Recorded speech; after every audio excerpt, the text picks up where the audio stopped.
नमस्कार। Natural gas natural gas के outlook में आपका स्वागत है। देखिए, नेचुरल गैस की अगर हम बात करें तो वॉलेटिलिटी तो काफ़ी ज़्यादा है। ये मेरे सामने मंथली चार्ट है। मैं मंथली से डेली पे आता हूँ तो आपको एक क्लैरिटी मिलेगी। तो अगर मंथली चार्ट देखते हैं और पिछले 4 साल का अगर व्यू लेके चलते हैं हम लोग, तो हमने क्या देखा 2020 के अंदर नेचुरल गैस ने 110 का लो मारा था। एंड यहाँ से मार्केट ने एक अच्छी खासी छलांग लगाई और 800 रुपए तक का हाई मार दिया था। अगर 100 से 800 रुपए हमारा उसके पीछे कारण था, हमने रशिया यूक्रेन के बीच में जो कंसर्न देखा था, ये काफी इंपॉर्टेंट रहा। और एनर्जी का देखिए 2020 में तो कच्चा तेल भी टूटा था और नेचुरल गैस भी टूटी थी, तो जिसके चलते बाद में हमने डिमांड में इंप्रूवमेंट देखा और प्राइजेस ने लगभग 250 का लेवल दिखाया, फिर पुल बैक आया। लेकिन आप देखिए ये 2021 के अंदर मार्केट एक रेंज में ही चल रहा था, जो नॉर्मल रेंज है। इससे पहले भी देखिए आप 2017-18 में ये रेंज नॉर्मल चल रही थी। अब जैसे ही हम लोग जून 2021 के बाद आए तो दिखाई दिया कि मार्केट के अंदर शॉर्टेजेस रह सकती है, डिमांड और इम्प्रूव होती हुई दिखाई दे रही है, वेदर कंसर्न्स है। इसके चलते मार्केट में एक अच्छा उछाल आया सितंबर तक और फिर से गिरावट आ गई जो सीजनैलिटी के अनुसार है। लेकिन जैसे ही 2022 में हम जनवरी में आए तो मार्केट एक स्टेबल रेंज में चल रहा था। लेकिन रशिया यूक्रेन की लड़ाई के चलते हमने मार्च से जो रैली स्टार्ट हुई वो करीबन 800 तक चले गई। अब 2023 में भी ये उम्मीद थी कि ये प्राइजेस में थोड़ा बहुत जो गिरावट आया भी है, मतलब 400 के करीब अक्टूबर नवंबर में ले लीजिए, दिसंबर तक का ले लीजिए, आप मंथली चार्ट है ये, तो हमें उम्मीद थी कि रहेगा कंटिन्यू। लेकिन रशिया से यूरोप ने गैस बंद किया, लेकिन अदर सोर्स से कंटिन्यू बढ़ा दिया था, जिसके चलते सब ये सोच रहे थे कि लड़ाई के चलते भाव बढ़ेगा, लेकिन बढ़ा नहीं, गिरावट ले लिया। क्योंकि यूएस से परचेजिंग बढ़ गई थी, स्टॉकिंग बढ़ गई थी, जिसके चलते मार्केट ने एक बड़ा फॉल लिया और नीचे में हमने 130 का भाव देखा। अब 130 के भाव से मार्केट काफी टाइम पे 125 130 के अंदर कंसोलिडेट करते गया और अब रिकवर कर रहा था। लेकिन रिकवर में हमने देखा एक ट्रेंड लाइन बनी हुई है, उसके चलते हमने बिल्कुल अभी 270 के आसपास का हाई देखा और मार्केट में वापस गिरावट आ गई। लेकिन अगर मैं अदर इंडिकेटर्स में देखता हूँ तो आरएसआई फ्लैट है। यहाँ पे आप देखिए मैकडी एकदम फ्लैट है और वॉलिटिलिटी बिल्कुल है ही नहीं। आप ये सोचिए कि पिछले बार वॉलिटिलिटी ये लेवल से जब नीचे आई थी तो हमने बहुत ज्यादा बड़ा मूवमेंट देखा, अभी तो है ही नहीं। तो इसका मतलब अभी भी जो 10-20 रुपए की मूवमेंट हो रही है मंथली पे, वो कुछ बड़ा इवेंट नहीं है, कुछ बड़ा इवेंट और होगा आगे जाकर। अब हम इसी चीज को वीकली चार्ट पे आके देखते हैं तो वीकली चार्ट पे क्या दिखाता है। तो वीकली चार्ट पे सबसे पहले मैं चार्ट को रिसेट कर देता हूँ और अब देखते हैं वीकली चार्ट कैसा दिखा रहा है। तो वीकली चार्ट पे आप पहले चीज समझिए इचिमिको क्लाउड।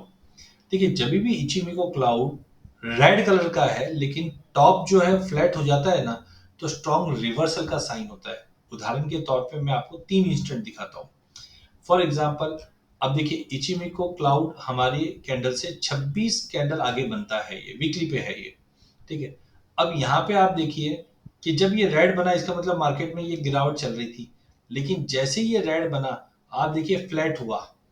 फ्लैट होते ही हमने देखा मार्केट में एक जंप आ गया, फिर गिरावट आई बट मार्केट में रिकवर आ गया। क्यों? ड्रॉप होता है लेकिन फ्लैट हो जाता है। अब जैसे ही मार्केट में फ्लैट से ये हुआ तो इसका मतलब रिवर्सल चल रहा था कंटिन्यू। यहाँ पे हमने देखा एक अच्छा खासा फॉल बैक आया, बट जैसे ही ये फ्लैट बना यहाँ से, तो हमने एक रिवर्सल देखा और ये ग्रीन जोन में आ गया। अब जैसे ये फ्लैट बना हुआ इसका मतलब वीकली चार्ट के ऊपर मंदी तो नहीं दिखती। हाँ, बीच बीच में जैसे कॉन्ट्रैक्शन था, बढ़ा था। एक बार प्राइजेस ने अगर मंथली बेस पे 216 के ऊपर का होल्ड कर जाता है लेवल, तो बहुत स्ट्रॉन्ग रिवर्सल रहेगा। बट टाइमिंग मार्केट जिस ढंग से अभी दिखा रहा है, ये एक्सपेंशन में आ रहा है थोड़ा थोड़ा, लेकिन अभी भी फ्लैट है ओवरऑल। आरएसआई ऊपर जाने के बाद एक गिरावट दिखाई है। मैकडी नेगेटिव क्रॉस ओवर है बट वॉलिटिलिटी है अभी मार्केट में। लेकिन ये चीज अगर मैं डेली चार्ट पे आकर देखता हूँ तो और थोड़ी क्लैरिटी बनती है मार्केट के अंदर, और वो दिखते क्या बनती है। तो देखिए चार्ट को मैंने थोड़ा सा और जूम किया डेली चार्ट पे, तो सबसे पहले मेरा इचिमिको क्लाउड क्या दिखाता है। इचिमिको क्लाउड बोलता है मंदी है, लेकिन यहाँ पे टॉप एक तरह का फ्लैट बना हुआ है। इसका मतलब है बार बार में मार्केट में जैसे रिसेंटली हमने 170 का लो देखा और फिर बाद में 190 का हाई देखा, फिर वापस गिरावट ले लिया और मार्केट लो बन दिया। लेकिन ये जो क्लोज है ये आप देखिए पहले भी एक सपोर्ट का काम कर रहा था। इस लेवल को ब्रीच हुआ तो जाकर हमने नीचे में 130 का लेवल देखा, फिर रिकवर किया, फिर गिरावट आ गया, फिर रिकवर किया, फिर तो मुझे लगता है कि अगला 2-3 दिन नेचुरल गैस के लिए काफी इंपॉर्टेंट है। लेकिन इस चार्ट को देखते हुए लगता है कि मार्केट के अंदर गिरावट बढ़ सकती है, क्योंकि अगर मैं क्रूड नेचुरल गैस रेशियो की बात करूं तो क्रूड नेचुरल गैस रेशियो में बाउंस है। बाउंस का मतलब कच्चे तेल में तेजी और नेचुरल गैस में गिरावट है। तो एज ऑफ नाउ मुझे लगता है कि नेचुरल गैस के अंदर वेदर कंडीशन थोड़ा सा डिमांडेबल दिखा रहा है, लेकिन जैसे बीच में भी हमने देखा डिमांडेबल था तो हमने करीबन 170 से लेकर 190 का जंप देखा, बट वापस तोड़ दिया मार्केट। तो इचिमिको क्लाउड फ्लैट जरूर है, बट अभी भी एक्सपांशन जोन में है। जैसे यहाँ पे देखिए आप, ये ग्रीन फ्लैट हो गया था, लेकिन जो टॉप एक्सपांशन में था इसके लिए मार्केट में देखो ये तेजी बनती गई थी। लेकिन जैसे ही हमने देखा ये एक्सपांशन से कॉन्ट्रैक्शन होना चालू हुआ और ये फ्लैट रहा, तो मार्केट में स्ट्रॉन्ग रिवर्सल का साइन बना और हम नेगेटिव में चले गए।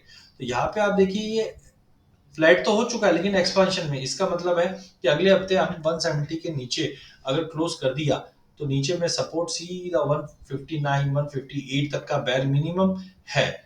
तो कुल मिलाकर थोड़ा सा चार्टिकली कैंडलस्टिक वाइज मंदी है।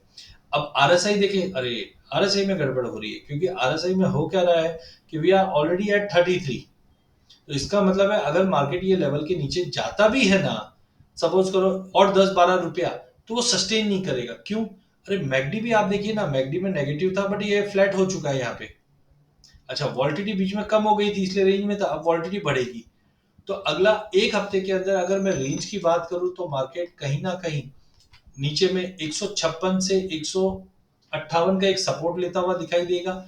और प्राइजेस ने 176 के ऊपर अगर निकल जाता है फीबो, चलिए मैं नया फीबो बनाता हूँ, तो ट्रेंड लाइन में अगर मैं देखता हूँ तो मेरी उम्मीद है कि प्राइजेस खाली रिट्रेस कर रहा है तेजी का, इसके लिए मैं फिबो इस ढंग से बना रहा हूँ।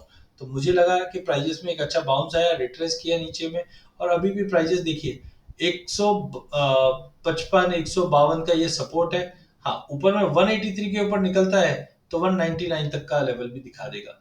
तो बट कुल मिला के अगर नेचुरल गैस की अगर मैं बात करता हूँ तो करंटली मुझे लगता है डेली चार्ट के ऊपर हाँ नेगेटिव ट्रेंड बना है, क्योंकि इचिमिको रेड में है, एक्सपांशन में है। जब तक प्राइजेस रिसेंट हाई 190 का है और उसके ऊपर 200 का है, जब तक ये 200 का लेवल ब्रीच नहीं करता, पॉसिबल है कि हम 170 के नीचे होल्ड करने पे करीबन 158 156 का टेम्पररी फॉल देखेंगे। बट उस लेवल पे आने पे एक अच्छी रिकवरी बन जाएगी। क्यों बन जाएगी? क्योंकि आरएसआई हम ओवरसोल्ड में जाते हुए देख पाएंगे। आरएसआई इस वक्त करीबन 33 के आसपास है। अच्छा, मैकडी एकदम फ्लैट हो चुका है, नेगेटिव में ही है अभी, बट यहाँ से कर्वेचर ले रहा है, तो जिसका मतलब है टेम्पररी 10-12 रुपए का फॉल रहेगा बट सस्टेन नहीं रहेगा, वॉलिटिटी बढ़ने की उम्मीद है।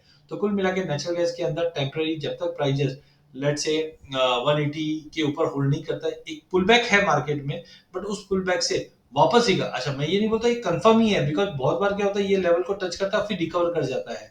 तो टाइम बिंग मार्केट में डाउन साइड 10-12 रुपए का मैक्सिमम पकड़ के चलो।